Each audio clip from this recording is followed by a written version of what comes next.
Sagarana foi o livro de estreia de Guimarães Rosa que revelou o autor como grande destaque na literatura nacional, publicado em 1946.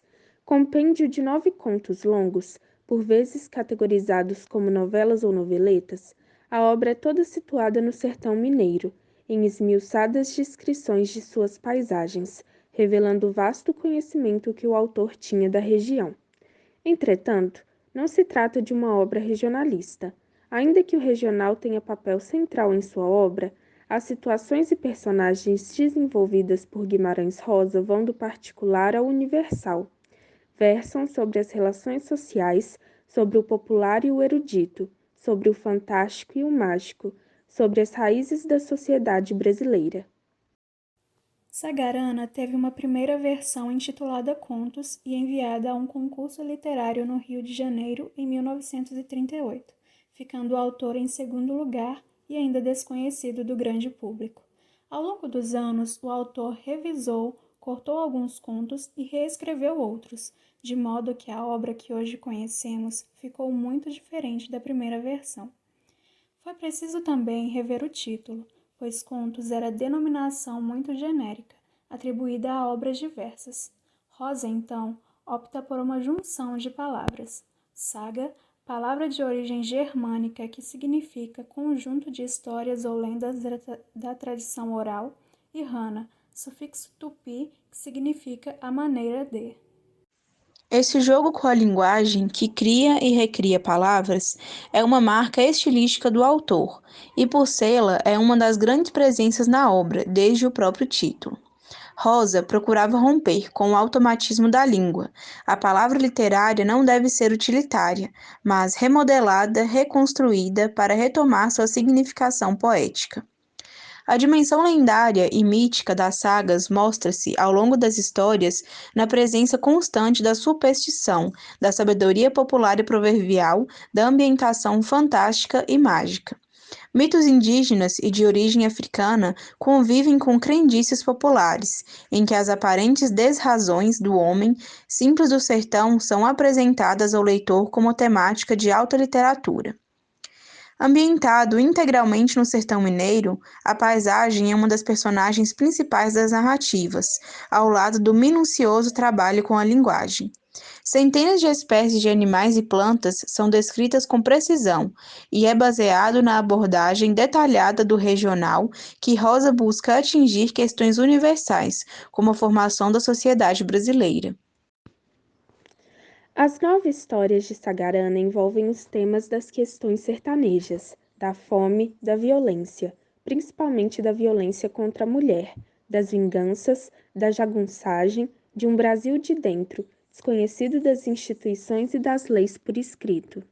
As relações entre as personagens estabelecem-se com base na regra e no costume que convivem com o mítico, com o fantástico, com o mágico, com a sabedoria popular e proverbial. Para escrever as narrativas, Rosa escolheu causos e histórias dos próprios moradores da região. Conto O Duelo. Neste conto, o capial Turíbio Todo testemunha a traição de sua mulher com o ex-militar Cassiano Gomes e faz planos de vingança.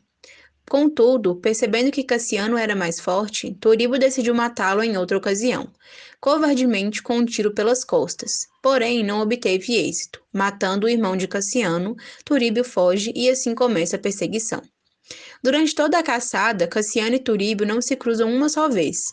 Cassiano para em um vilarejo chamado Mosquito devido a problemas de seu debilitado coração e conhece Timpim, um garoto franzino, frágil mesmo, a quem Cassiano decide apadrinhar a ele e seus 3 filhos. Nesse ínterim, Turíbio decide ir a São Paulo ganhar a vida.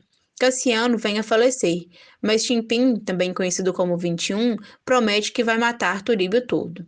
Pois ocorre que, quando Turíbio volta de São Paulo, encontra com um camarada meio quilo de gente no caminho e começam a cavalgar juntos. E esse camarada magrelo era Timpim, a quem matou Turíbio todo com um tiro de garrucha no rosto. Este conto é narrado em terceira pessoa, com um narrador onisciente, ou seja, ele sabe o que se passa pela cabeça das personagens.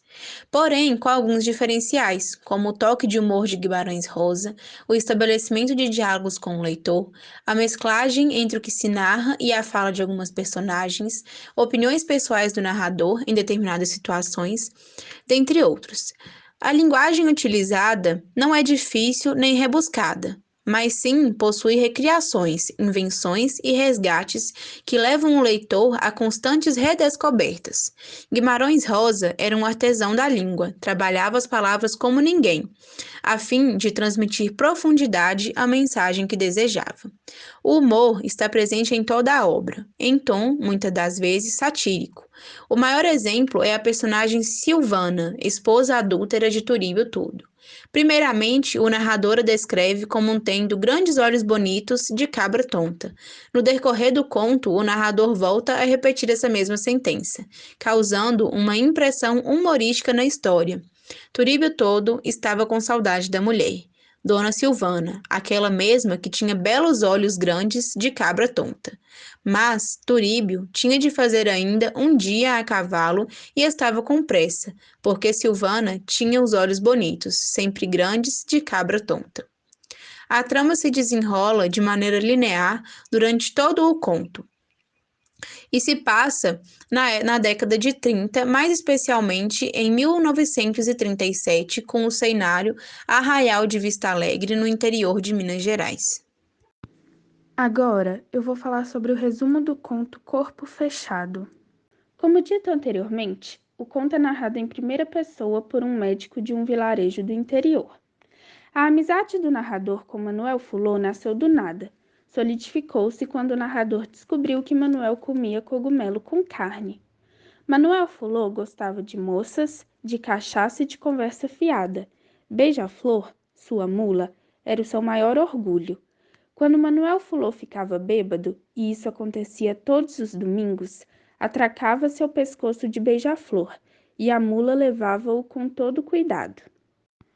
Certa noite, quando o narrador e Manuel Fulô estavam bebendo cerveja na venda, entra Targino, que era o atual valentão de Lajinha e de quem Manuel não gostava nem um pouco, e caminha na direção dos dois amigos.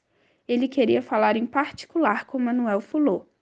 Targino fala a Manuel que gostou da noiva dele e gostaria de passar uma noite com ela antes do casamento dos dois. Targino fala, então, que ou Manuel Fulô aceita ou morre. Depois da ameaça, o doutor leva Manuel para casa dele. Manuel não via saída, porque Targino era valentão e ninguém podia com ele. No outro dia, entretanto, em meio à aflição, Antonico das Pedras ou Antonico das Águas, que era pedreiro, curandeiro e feiticeiro, vai até a casa do doutor com uma proposta. Em troca da mula beija-flor, o feiticeiro iria fechar o corpo de Manuel, fazendo com que armas de fogo não tivessem poder sobre ele. Enquanto isso, Targino saiu à rua deserta e caminhou em direção à casa onde estava Maria das Dores, a noiva de Manuel Fulô. Após ter o corpo fechado, Manuel caminhou para a rua e foi ao encontro de Targino. Os dois ficaram frente a frente. Manuel levou 5 tiros, mas as balas não surtiram efeito sobre ele. Manuel, então, deu várias facadas em Targino, matando-o. Depois desse acontecimento, Manuel Fulô fez um mês inteiro de festa e até adiou o casamento, pois o padre teimou que não matrimoniava gente bêbada. O narrador foi o padrinho.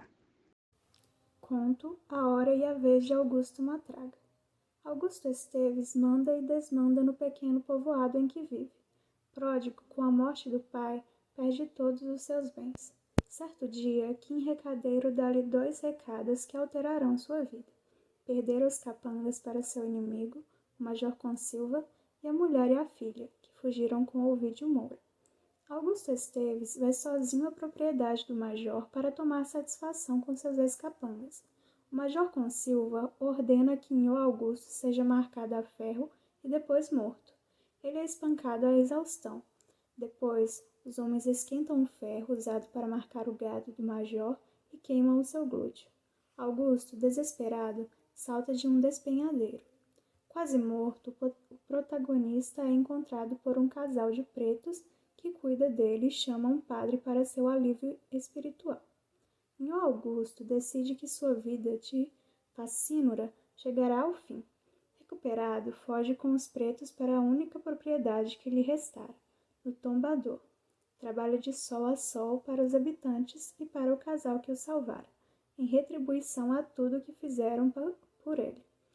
Leva uma vida de privações e árduo trabalho, com a finalidade de purgar seus pecados e assim ir para o céu. Um dia, aparece na cidade o bando de Joãozinho Bem-Bem, o mais temido jagunço do sertão.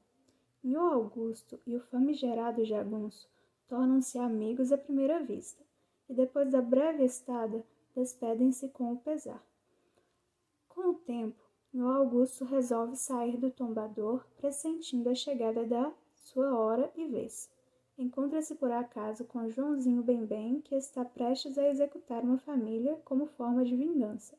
Nho Augusto pede Joãozinho Bem-Bem que não cumpra a execução. O jagunço encara essa atitude de Nho Augusto como uma afronta, e os dois travam um duelo final, no qual ambos morrem.